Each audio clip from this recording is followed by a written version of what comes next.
فرمایا کہ جب بدکار بدکاری کرتا ہے تو اس سے ایمان نکل جاتا ہے۔ اب شیطان کیا چاہتا ہے؟ ہمیں سو میں مبتلا کر دے، ہمیں بدکاری میں مبتلا کر دے۔ اور بدکاری کے جتنے راستے ہیں، فحشا کے جتنے راستے ہیں، شیطان نے ان کو آراستہ کر دیا ہے، رقص کو فن قرار دے دیا گیا ہے، اور آج عریانی پر مشتمل مخلوط اجتماعات کو فیسٹیول کا نام دے دیا گیا ہے، اور کیا کیا رنگ اور کیا کیا ڈھنگ دیے گئے ہیں۔ وہ راستے جو بدکاری پر منتج ہوتے ہیں، وہ راستے کشادہ کر دیے گئے ہیں۔ اور اس سے بڑی بدبختی کیا ہوگی کہ جو بدکار لوگ بدکاری کو، برائی کو، فحشا کو پھیلاتے ہیں، حکومتوں کی طرف سے ان کو ایوارڈ دیے جاتے ہیں اور ان کو بلا کر کے اعزازات دیے جاتے ہیں، اتنے پیسے دیے جاتے ہیں کہ آپ سوچ سکتے ہیں کیا ان کے اندر خوبی ہے کہ وہ برائی کو پھیلاتے ہیں، وہ فحشا کو پھیلاتے ہیں۔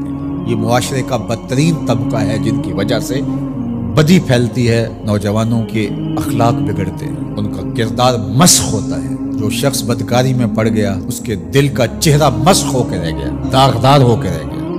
فحشا تو بہت بڑا جرم ہے، عام گناہ کرنے سے بھی حدیث پاک میں آتا ہے کہ دل کے اوپر سیاہ داغ پڑ جاتا ہے۔ اگر بندہ توبہ نہیں کرتا، دوبارہ گناہ کرتا ہے تو وہ داغ پھیلنا شروع ہو جاتا ہے، حتیٰ کہ ایک وقت ایسا آتا ہے پورا دل سیاہ ہو جاتا ہے۔ جب پورا دل سیاہ ہو جاتا ہے تو پھر بدی اور نیکی کا امتیاز بھی مٹ جاتا ہے۔ ایک وقت ہوتا ہے کہ بندہ گناہ کرتا ہے، اس کو چین نہیں آتا کہ میں کیا کر بیٹھا ہوں، لیکن جب گناہ پہ گناہ، گناہ پہ گناہ، بدکاری پہ بدکاری کرتا ہے تو پھر اس کو کوئی پریشانی نہیں ہوتی۔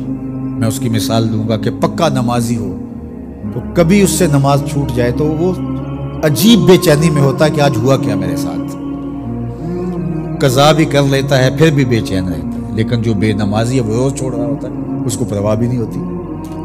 اگر کوئی شریف آدمی کسی کو ظلمن تھپڑ مار بیٹھے تو اتنی تکلیف اس کو نہیں ہوتی جتنی اس کو ہو رہی ہوتی ہے۔ دعا کرو کہ یہ دل ہی رہے، دل مصفہ رہے، دل مزکہ رہے، دل ستھرا رہے، دل پاکیزہ رہے۔ جتنی کوشش ہم اپنے چہرے کو، اپنے بدن کو، اپنے ظاہر کو سنوارنے کی کرتے ہیں، اس سے کہیں بڑھ کر اپنے دل کو سنوارنے کی کریں۔ باہو علیہ الرحمہ نے کہا تھا، دل کالے نالو منہ کالا چنگا، جے کو یہ رمز پچھانے۔ تو شیطان دل پہ ہی قبضہ جماتا ہے۔ شیطان جاسم علی قلب ابن آدم فاذا ذکر اللہ خنس واذا غفل وسوس، تو یہ غافل نہ ہو پائے، ہر وقت اللہ کے ذکر میں رہو۔ اس لیے ہمیں 5 بار مسجد میں بلایا جاتا ہے۔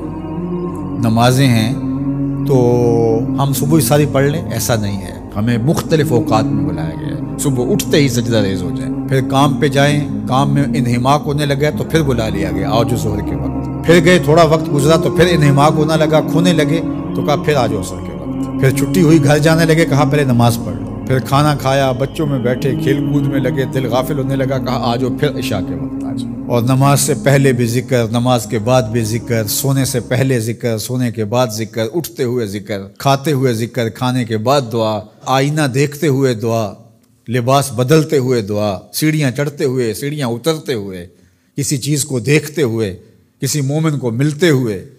ہماری زندگی کو دیکھیے مسلمانوں کی، ہم تو ہر وقت ذکر میں رہتے ہیں، ہر وقت اسی کا نام جپ رہے ہوتے ہیں، کبھی السلام علیکم، کبھی سبحان اللہ، کبھی ماشاء اللہ، کبھی الحمدللہ، کبھی لا الہ الا اللہ، کبھی لا حول ولا قوت الا باللہ، کبھی اللہ اکبر، کبھی نماز، کبھی سجدہ، کبھی رکوع، کبھی قیام۔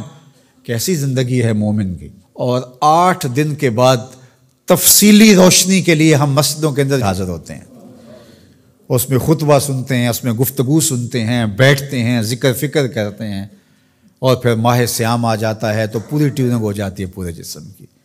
اور پھر کہا چلو ہر سال نہیں تو زندگی میں ایک بار حج پہ بھی چلے جاؤ، اور تم ایسے پلٹ کے آؤ گے جیسے ماں کے بطن سے ابھی پیدا ہوئے ہو، سارے گناہ مٹ جائیں گے، تم ستھرے ہو کے وہاں سے آؤ گے۔ تو مومن پاکیزہ دل ہوتا ہے، فحشا سے، سو سے، برائیوں سے۔ آج نہ ہماری نگاہیں پاک، نہ کان پاک، نہ خیال پاک، نہ سوچے پاک، سب کچھ آوارگی میں آ گئی۔ تو اس لیے ہمارا رب کیا چاہتا ہے کہ ہم نیک ہوں، صالح ہوں، پاکیزہ ہوں۔